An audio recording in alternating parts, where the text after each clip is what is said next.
The work of René Magritte can be considered a synthesis of achievements in the plastic arts, especially when tracing a roadmap of the most significant creations of the 20th century, with an emphasis on the avant-garde. Magritte emerges as an emblematic figure in this panorama. He avoided the banalities of surrealism and Dadaism, despite being one of their main exponents, and did not repeat conventional academic formulas. He created an art that can be called philosophical, for his works are complex and provoke reasoning, interpretation, and study. His paintings are not limited to mere viewing. They demand deep reflection. René François Guillain Magritte was born on November 21, 1898, in Lessines, in the province of Hainaut, Belgium. This country, a small state artificially constructed, was torn apart since ancient times by conflicts between two ethnic groups. The Flemings in the north, who speak a Dutch dialect and are mostly Catholic, and the Walloons in the south, often rebellious and without defined religious convictions.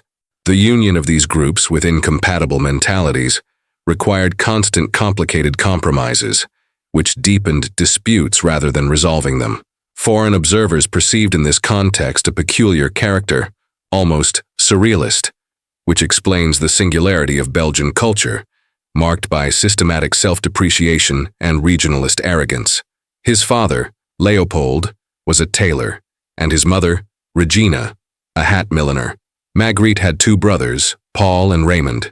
He spent his childhood and youth in Charleroi, an industrial city where life was harsh, especially because they were raised without their mother, who, in a moment of despair, committed suicide at age 42 by drowning in the Sambre River in 1912, for reasons still inexplicable.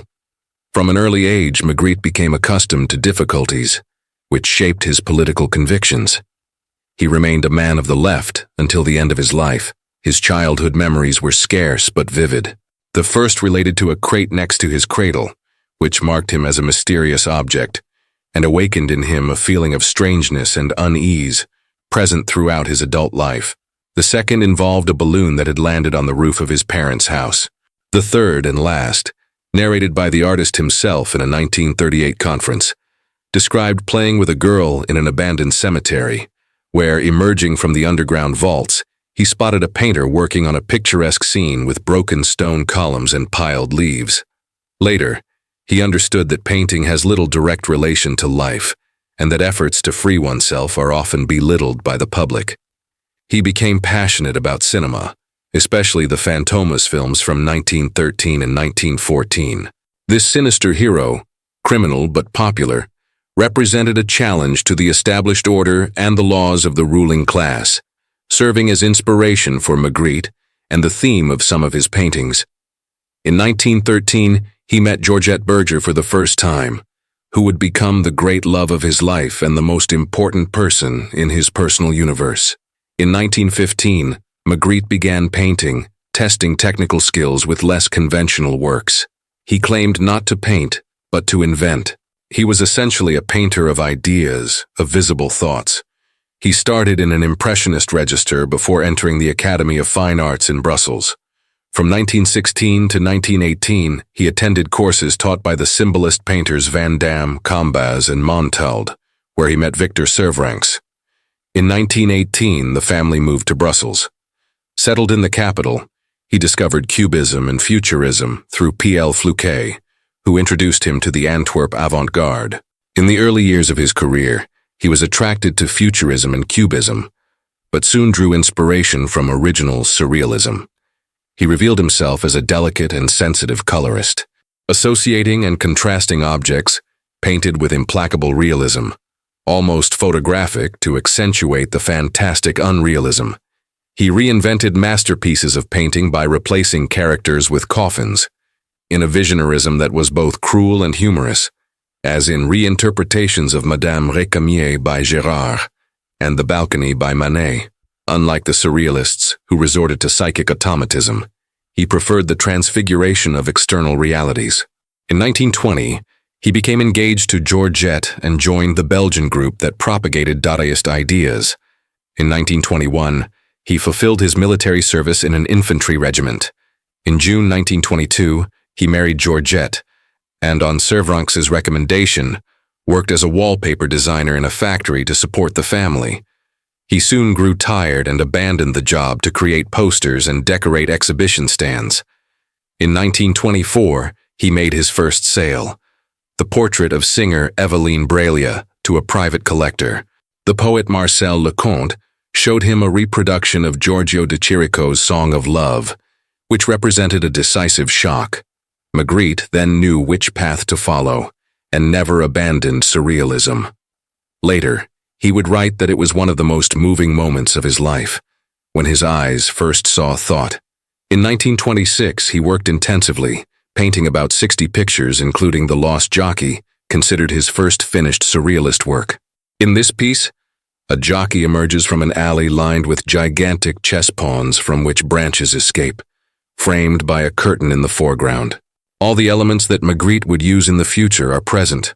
Objects like the jockey, foliage, pawns, and curtains, methods such as scale variations and exchanges between realms, and above all the conception of painting as a neutral and academic representation of the theater of thought, capable of subverting appearances and providing poetic and disturbing versions.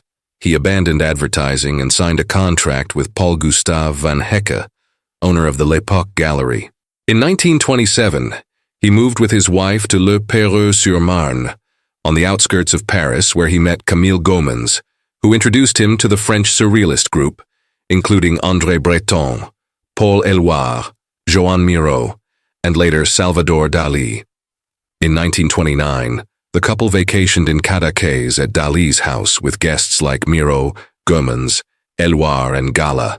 Back in Paris, he collaborated on the last issue of the magazine La Révolution Surréaliste with the photomontage The Hidden Woman.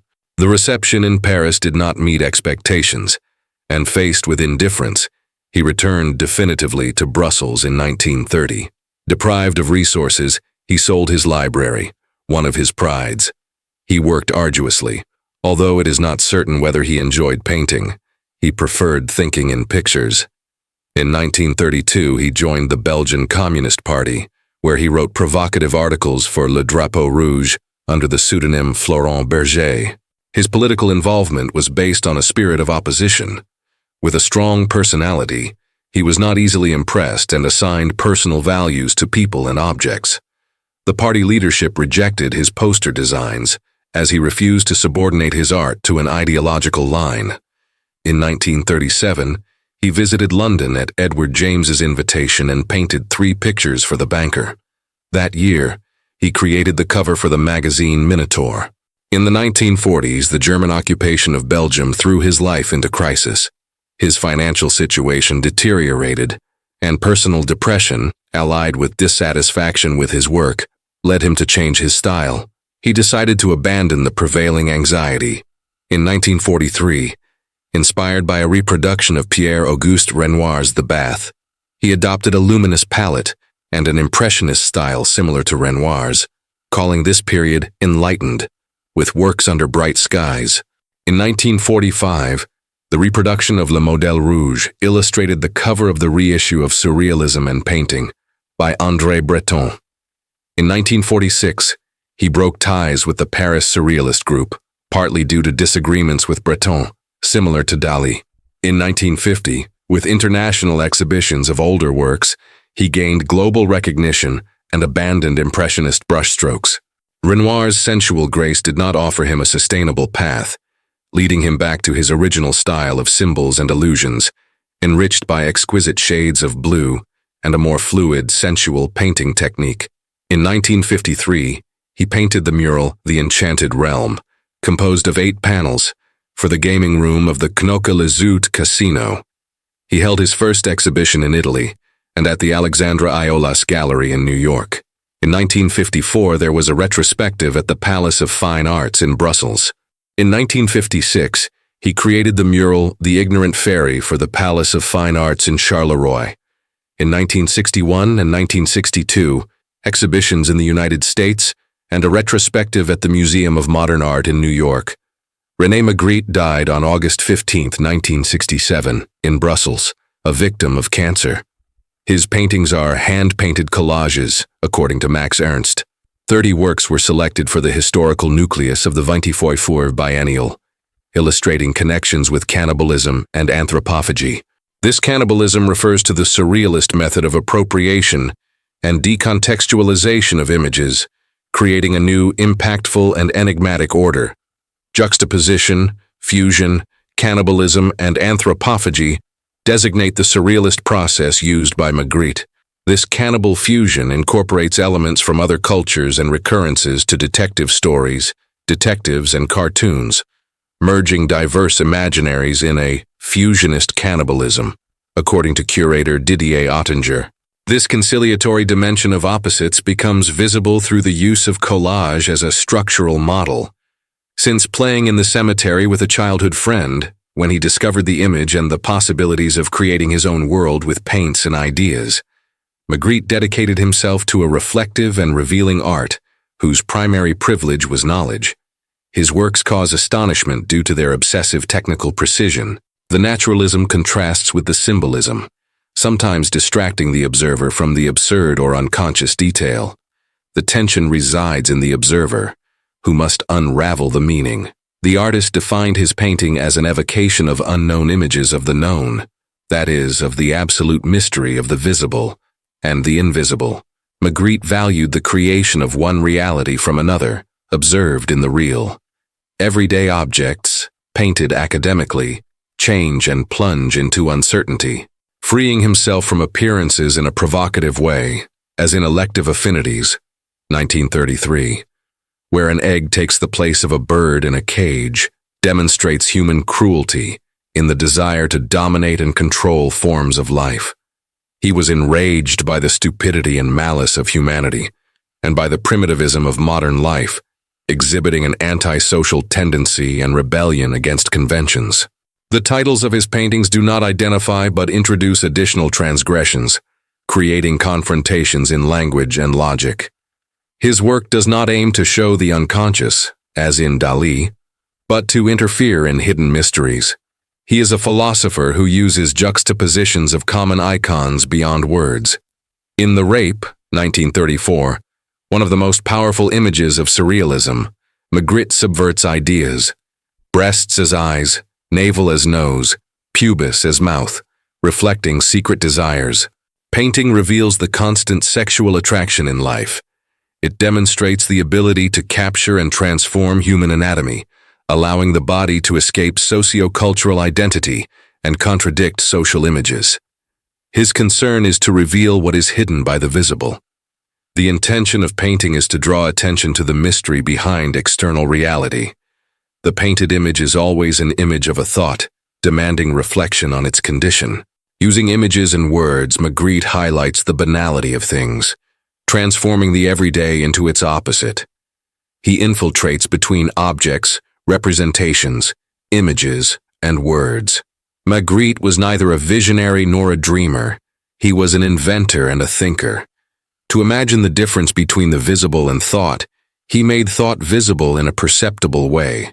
He introduced words into his paintings, uniting the seen and the read on a single surface. His biography reveals an ordinary man, with dramatic passages and moments of joy. His paintings show a palpable world, where surreality arises from everyday elements: pipes, hats, castles, stones, women, Magritte's obsessions. He was a detonator of ideas and concepts, not making it easy to decode obsessive enigmas, which lead to paradise or nowhere, like poetry without a single reading. He never abandoned the concern to demonstrate that what we see hides something. Instead of originality and technique, he preferred to delve into things, using painting as an instrument of philosophical thought and recognition linked to mystery. The important thing is that art does not accept meanings inherent to reality. It confers them, presenting new horizons. His art is the revenge of poetry over blind technology, of philosophical questioning against certainties and dogmas. Magritte's painting is an instrument of philosophical wisdom linked to the inexplicable, allowing the technical level to assume a superficial aesthetic effect. His work transcends surrealism and dialogues with the mysticism of the end of the millennium.